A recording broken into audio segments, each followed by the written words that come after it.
Top quality और consistent performance के लिए सिर्फ सिल्वर पंप नाम याद रखना।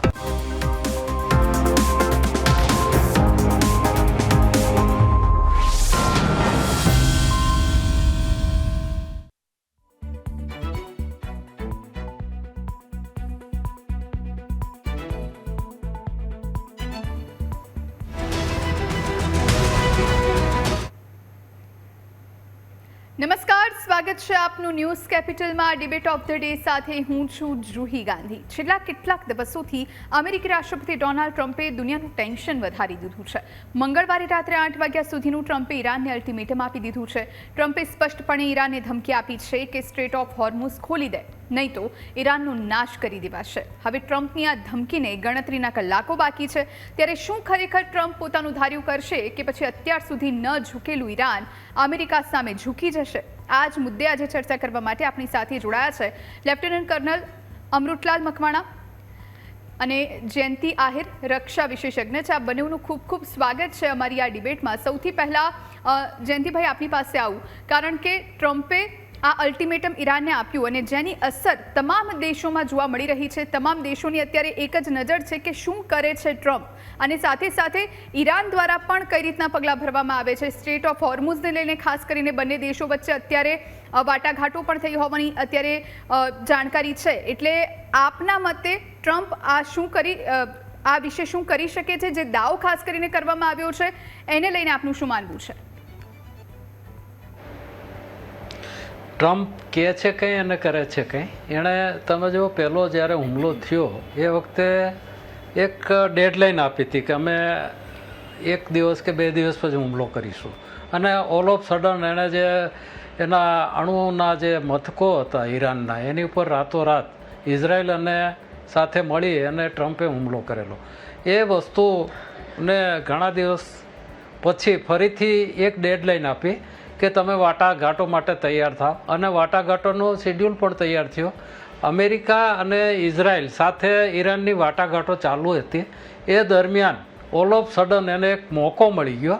એની જે અમેરિકાની અને ઇઝરાયલની જે સિસ્ટમ છે એ સિસ્ટમ જે ઇન્ટેલિજન્સ સાથે ત્યાંના એની જે જાસૂસી આખી હરોળ જેણે ઈરાનની અંદર ઊભી કરી છે એનો આધાર લઈ અને ત્યાંના આયતોલ્લા ખોમીનીની લીડરશિપમાં જે મિટિંગ હતી ને એ મિટિંગના સ્થળે જે હુમલો કર્યો ને એમાં જે ઈરાનના લગભગ 70 જેવા ટોપ લીડર જે નેતાઓ હતા આયતોલ્લા ખોમીની સાથેના, એ બધાને એણે મારી નાખ્યા।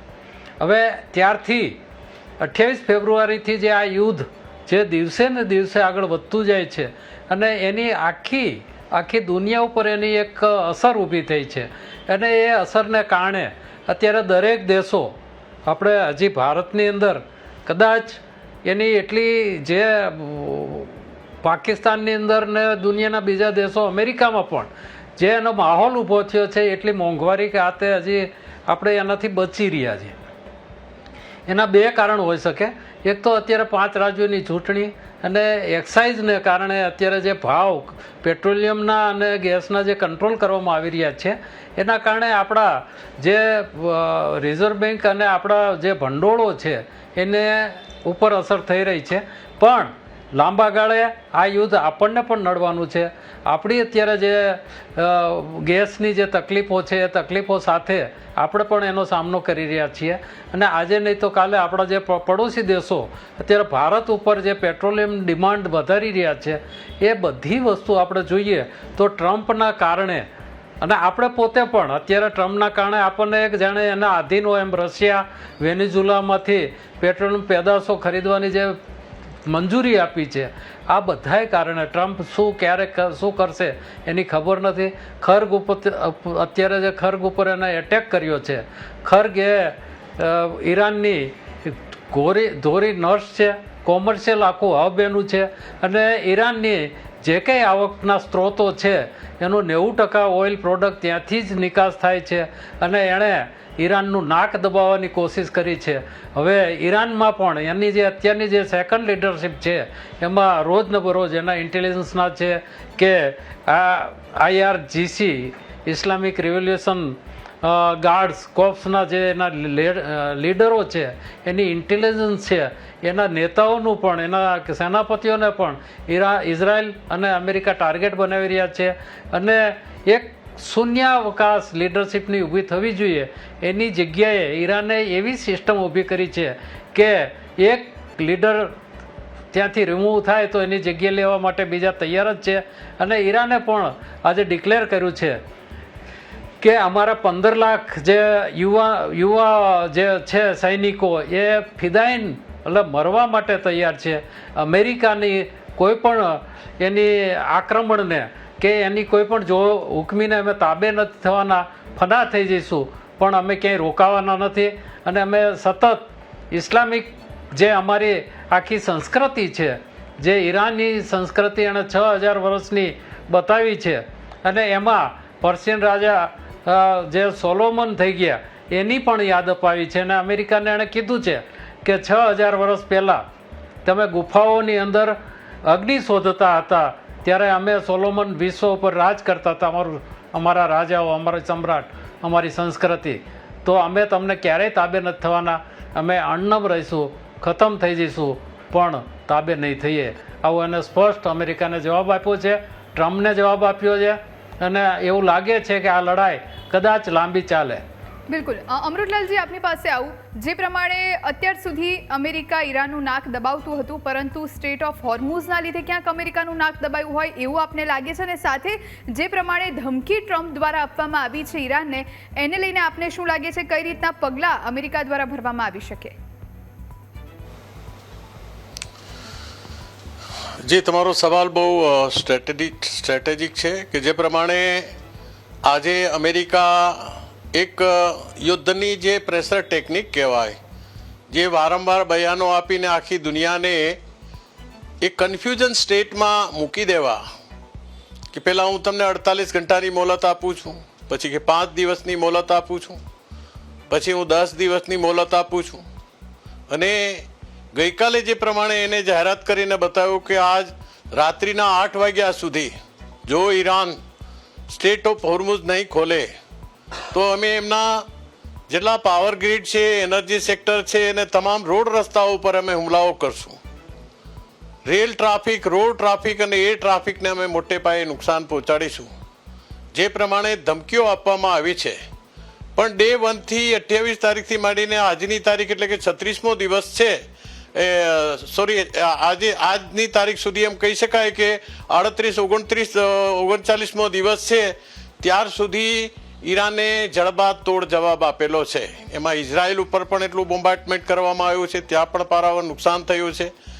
અને મિડલ ઇસ્ટની અંદર આવેલા લગભગ 20 થી 25 જેટલા અમેરિકાના એરબેઝ, આર્મી બેઝ અને નેવલ બેઝો ઉપર મોટે પાયે નુકસાન કરવામાં આવેલું છે. એના ઘણા બધા ફાઇટર પ્લેનોનું નુકસાન થયું છે, ઘણા બધા સૈનિકો એના શહીદ થયા છે. તો આ જે ધમકી આપી છે, આજે યુદ્ધમાંથી નીકળવું કઈ રીતે? કાં તો કે તમે અમારી શરતો માની લો. ઈરાને પણ પોતાની 5 શરતો રાખેલી છે, અમેરિકાએ પોતાની 10 શરતો રાખી છે, પણ ઈરાન એ શરતોને ફગાવી દે છે. એને કહે છે કે સૌથી પહેલાં તમે અમને ન્યુક્લિયરનો અધિકાર આપો, સ્ટેટ ઓફ હોર્મુઝ પર અમારો કંટ્રોલ રહે, અને આ અમારા જે પાડોશી દેશ છે જેમ કે ફિલિસ્તીન છે, લેબનાન છે અને યમન જે છે, એનો જે વિવાદ ચાલી રહ્યો છે, વિવાદનો અંત થવો જોઈએ. અને ઈરાનને ભવિષ્યમાં તમે એક ખાતરી આપો કે અમે ભવિષ્યમાં ઈરાન ઉપર ક્યારેય એટેક નહીં કરીએ. જે પ્રમાણે આટલા દિવસોમાં લગભગ નહીં હોય તો 100 વખત એણે પોતાના નિવેદનો બદલાવ્યા હશે અમેરિકાના રાષ્ટ્રપ્રમુખ ડોનાલ્ડ ટ્રમ્પે, તો એમના જે ઈરાનના રાષ્ટ્રપતિ પેજેક્શિયાન છે એણે પણ મનમાં, અને ઈરાનના જેટલા અધિકારીઓ છે એના મનમાં પણ એક જ સવાલ ઉપસ્થિત થાય છે કે આના સ્ટેટમેન્ટ ઉપર, આના નિવેદન ઉપર આપણે કેવી રીતે ભરોસો કરી શકીએ. અને આજે જે પ્રમાણે ઈરાન ઉપર અમેરિકા અને ઇઝરાયલ દ્વારા સંયુક્ત હુમલાઓ કરવામાં આવી રહ્યા છે, એ હુમલાઓની પાછળ એમના જે સિક્યોરિટી એડવાઇઝર અને ચીફ ઓફ સિક્યોરિટી જેને કહી શકાય અમેરિકાની સૌથી મોટી CIA, એના ભૂતપૂર્વ એડવાઇઝર જે કહીએ તુલસી ગેબાર્ડ, એણે રાજીનામું એટલા માટે આપ્યું કે આ હુમલાઓ કર્યા છે એમાં તમારી મોટે પાયે ખુવારી થવાની છે. એક ત્રીજા દેશ માટે તમે તમારા સૈનિકોને શહીદી વરી રહ્યા છે અને એની સાથે સાથે અનેક નુકસાન જે થઈ રહ્યું છે અને આજે જે પ્રમાણે આખા વર્લ્ડ ઉપર જે પ્રમાણે એના થર્ડ મિસાઇલને તોડી પાડવામાં આવી રહ્યા હોય કે પછી એના F-15E તોડી પાડવામાં આવ્યા હોય કે પછી કતારની અંદર સૌથી મોટું એનો એવાક્સ પ્લેન જે એની આંખ કહી શકાય આખી મિડલ ઇસ્ટની એવા પ્લેનને પણ તોડી પાડવામાં આવ્યું હોય તો હવે લોકોને શંકા જાય છે કે અમેરિકા જે પ્રમાણે પોતાની જાતને સુપર પાવર માને છે કે અમેરિકા જેટલી સુપર પાવર શક્તિ આ દુનિયામાં કોઈ નથી, ગમે તેને રાતોરાત હુમલો કરીને ખતમ કરી શકે છે. શરૂઆતમાં આ જ એને અંડર એસ્ટિમેટ ઈરાનને કરેલું, પણ જે પ્રમાણે જયંતિભાઈ આરે વાત કરી કે આ પર્શિયોનો દેશ છે, 6000 જૂની સંસ્કૃતિ છે અને એક એના સૈનિકની અંદર પોતાના રાષ્ટ્ર પ્રેમ, પોતાના દેશનું અસ્તિત્વ ટકાવી રાખવા માટેની જે ભાવના છે. અને દર્શક મિત્રો, આપને હું જણાવીશ કે આખી દુનિયામાં આજે 6 જેટલા દરિયાઈ રસ્તાઓ આવેલા છે. એમાંનો મહત્વપૂર્ણ કોઈ રસ્તો હોય તો સ્ટેટ ઓફ હોર્મુઝ છે. બીજું સ્ટેટ ઓફ મલાકા છે, જે મલેશિયા, ઇન્ડોનેશિયા અને સિંગાપોર એનું સ્થાન છે. અને મુખ્ય ભારત, ચાઇના અને જાપાન, આ 3 દેશો મહત્વપૂર્ણ એનો વેપાર એ રસ્તેથી કરી રહ્યા છે. પણ અહીંયા ખાસ કરીને જોવાની જે વસ્તુ આવે છે એ છે બાબેલ મંદેબ જે સ્ટેટ છે એ ત્યાંથી એ સુએઝ કેનાલથી નીકળીને આ આફ્રિકામાં રસ્તો જાય છે, જે કેપ ઓફ ગુડ હેલ્પ એ જગ્યા હોપ સુધી આ રસ્તો જાય છે. અને બીજી જે એક ઇજિપ્તની અંદર જે રસ્તો છે, દરિયાઈ રસ્તો, જેને કહેવાય સુએઝ કેનાલ, અને એ નીકળીને એ આપણે યુરોપિયન દેશોને, એશિયા અને યુરોપિયન દેશોને જોડે છે. અને જ્યાંથી પનામા જે કેનાલ છે એ એશિયા અને એટલાન્ટિક પેસિફિકને જોડે છે. તો આ રીતે દુનિયામાં આ 6 રસ્તાઓ આવેલા છે અને આ 6 રસ્તાઓ દ્વારા જાય છે. તો અત્યારે જે પ્રમાણે ઈરાને અમેરિકાનું નાક દબાવ્યું સ્ટેટ ઓફ હોર્મુઝ દ્વારા, અને બીજી પણ એની જો એ લોકો હુમલા કરશે તો એણે આ બાબેલ મંદેબ પર પણ નજર રાખી છે, જે યમન બેઠું છે. યમનના હુતીઓ એકદમ તૈયારી કરીને જ બેઠા છે. જો એ રસ્તો બંધ કરવામાં આવશે તો સુએઝ કેનાલને જોડનારો જે રસ્તો છે ને આફ્રિકા સુધી જે જનારો રસ્તો છે એ આખા યુરોપને નડશે. એશિયા અને યુરોપને તમામ, એટલે કે આર્થિક મંદી આવશે, આખી દુનિયા ઉપર એની માઠી અસર થશે. તો આ બંને રસ્તાઓ એને, જો તમે અમારા ઉપર હુમલો કરશો તો આ બંને રસ્તાઓ અમે બંધ કરી દઈશું, જેના કારણે આખી દુનિયા ઉપર એક આર્થિક અસર મોટે પાયે થશે.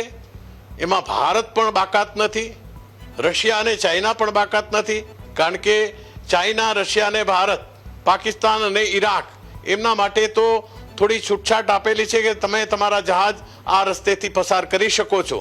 પણ ખરેખર આવનારા સમયમાં આ યુદ્ધ હજી કોઈ 2-4 દિવસમાં પૂરું થઈ જાય કે અઠવાડિયામાં પૂરું થઈ જાય એવી કોઈ શક્યતાઓ નથી.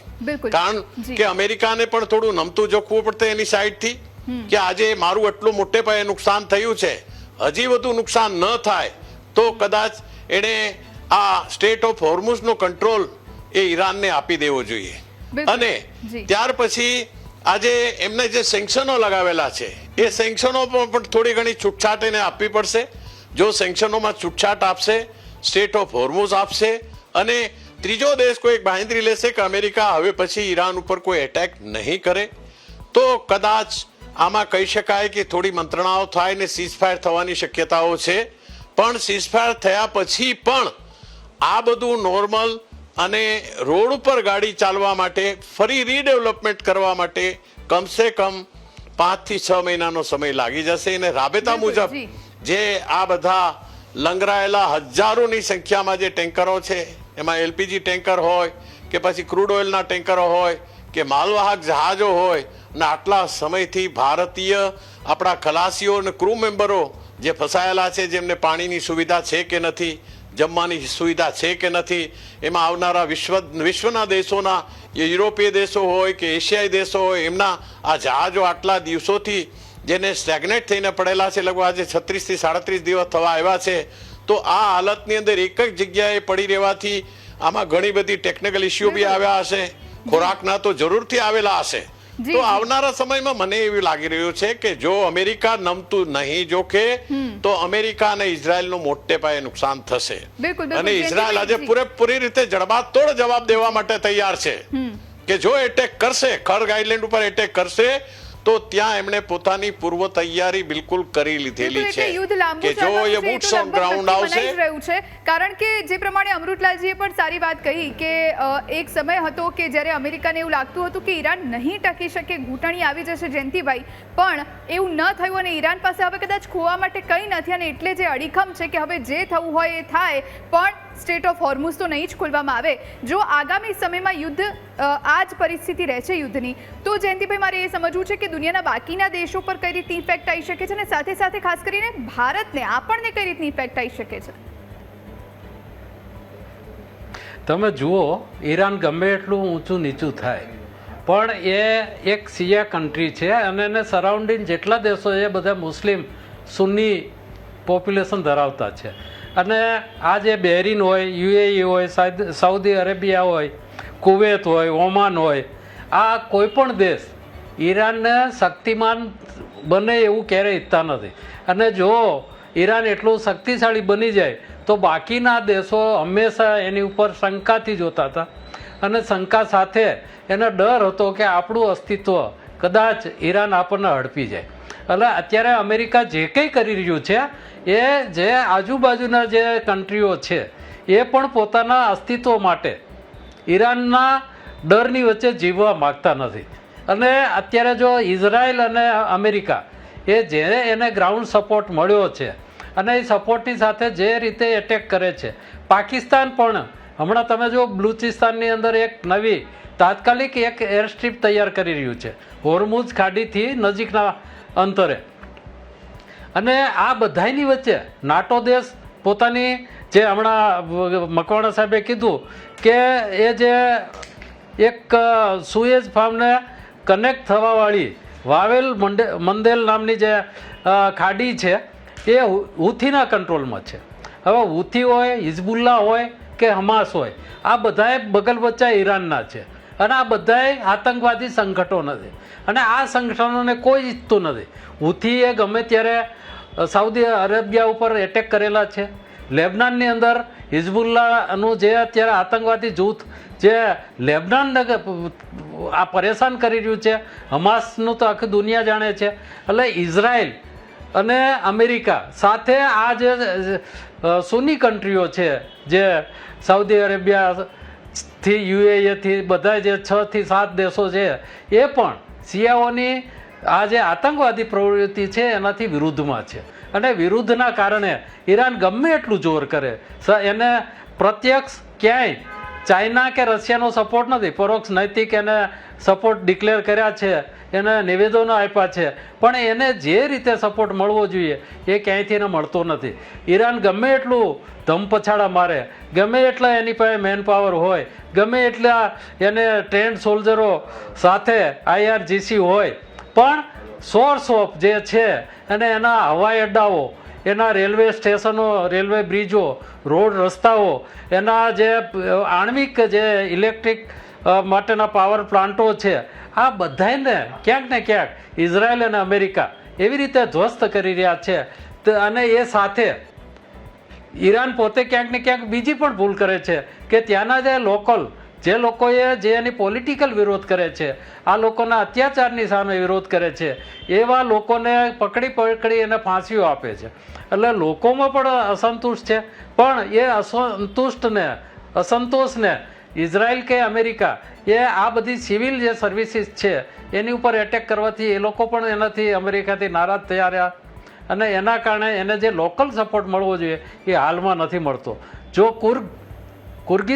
કુર્ગના લોકો બળવાખોરોને પણ અમેરિકા જો હથિયાર એક વખત સોંપી દે અને ત્યાંથી પણ એટેક કરવામાં આવે તો કોઈ તાકાત નથી ઈરાન લાંબુ ટકે કે. અત્યારે 38 દિવસ ચાલુ છે. 38 દિવસની સાથે આજે તહેરાનની અંદર તહસ નહસ ચાલુ થઈ ગઈ છે. તો લોકલ પબ્લિક એમાં જે IRGC અને એના નેતાઓ છે અને પોલિટિકલ જે લીડરશિપ છે એને પણ ટાર્ગેટ બનાવવામાં આવી રહ્યા છે. આવા સંજોગોમાં ટ્રમ્પની સાથે દુનિયાના દેશો ક્યાંય એટલા જડબે સલાબ કે એની સાથે ઊભા નથી. નાટોએ પણ ઈરાન યુદ્ધથી પોતાની જાતને અલગ કરી દીધી છે. એટલે આ યુદ્ધ અમેરિકા અને ઇઝરાયલ સાથેનું યુદ્ધ છે. એમાં નાટો દેશ કે અમેરિકાની સાથેની જે સંયુક્ત જે દેશો છે એ ક્યાંય જોડાયેલા નથી. આમાં અત્યારે જો મજબૂત થઈ રહ્યા હોય તો આનો પ્રત્યક્ષ લાભ ચાઇનાને અને રશિયાને મળી રહ્યો છે. ઇકોનોમી એની સાઉન્ડ થઈ રહી છે અને ખુવાર ઇઝરાયલ અને અમેરિકા થઈ રહ્યું છે. એની સાથે ઈરાન ધ્વસ્ત થવાની પણ તૈયારી ઉપર છે. અને આ યુદ્ધ મને નથી લાગતું કદાચ લાંબુ ચાલે તો એ એક પક્ષી યુદ્ધ થઈ જશે. એની જે પ્રતિકાર કરવાની ક્ષમતા છે એ 10થી 15 દિવસ ચાલે. એના પછી એ કદાચ અમેરિકા એની લેન્ડ ફોર્સ ઈરાનની અંદર ઉતારવાનું દુઃસાહસ નહીં કરે, પણ બહારથી એને કંટ્રોલ કરવામાં આવશે. લોકો પીડાશે, હેરાન થશે, દુનિયા આખી મોંઘવારીથી ત્રસ્ત થઈ જશે અને આ યુદ્ધનું રિઝલ્ટ બરબાદી, આ 3 દેશોની બરબાદીથી વિશેષ કંઈ નથી. એની સાથે દુનિયાના દેશો ખાડી, હોર્મુઝ ખાડી અને જે સુએઝ નહેરને કનેક્ટ કરતી આફ્રિકા અને યુરોપને કનેક્ટ કરતી ખાડી જો બંધ કરી દેવામાં આવશે તો બાકીના દેશો જે પીડિત છે એ પણ આ હુથીને પણ ક્યાંક ને ક્યાંક કંટ્રોલ કરવાની કોશિશ કરશે. યુદ્ધનો વ્યાપ વધશે અને એ વ્યાપની અંદર ઈરાન ધ્વસ્ત થઈ જશે. લોકો એને ટેકો નહીં આપે. એની સાથે કુવેત છે, સાઉદી અરેબિયા છે, યુએઈ છે, એના જે ડિસ્ટિલરી પ્લાન્ટ છે, પાણીના પ્લાન્ટ છે અને એના જે વિદ્યુત સ્થાન છે, એની રિફાઇનરીઓ છે, એની ઉપર પણ એટલું જ જોખમ વધી રહ્યું છે. બિલકુલ.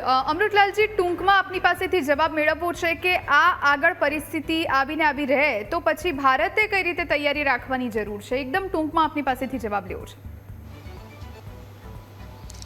જી, ભારત સ્ટ્રેટેજિક પેટ્રોલિયમ રિઝર્વ જે છે આપણી પાસે, એ અગાઉથી જ ભારતે પોતાની પૂર્વ તૈયારી કરેલી છે.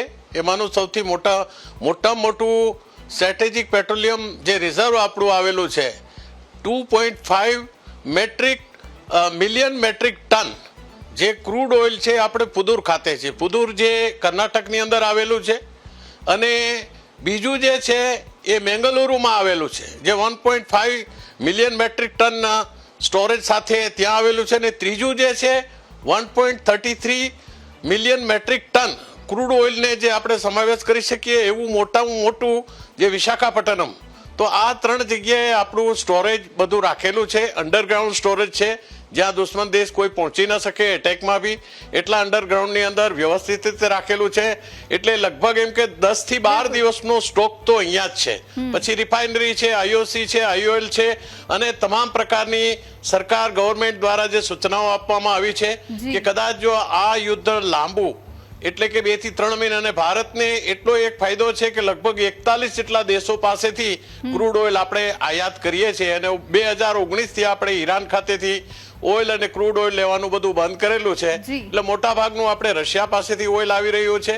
અને હા, આપણે જે સાઉદી છે કે કતર છે એમની પાસેથી જે એલપીજીનો ગેસ આવી રહ્યો છે એ એલપીજીનો ગેસ જરૂર આપણે ત્યાંથી આવી રહ્યો છે. ભારતનું મોટા ભાગનું અગર એમ કહી શકાય 85% આ સ્ટેટ ઓફ હોર્મુઝ થી આવી રહ્યું, કારણ કે આ વિસ્તાર આપણને નજીક પડે છે જેથી કરીને આપણે ઓછા સમયમાં અને ઓછા ખર્ચે એલપીજી અને ક્રૂડ ઓઇલ આપણે ભારતમાં મેળવી શકીએ છીએ. જી અમૃતલાલજી, આપનો અને જયંતિભાઈ આપનો અમારી સાથે જોડાવા માટે અને આ ડિબેટમાં ચર્ચા કરવા માટે આપનો ખૂબ ખૂબ આભાર. આ સાથે આ બુલેટિનમાં અત્યારે બસ આટલું જ. તમામ મહત્વના સમાચારો માટે આપ અમારા સોશિયલ મીડિયા પ્લેટફોર્મ પર અમને ફોલો કરી શકો છો. રજા આપશો. નમસ્કાર.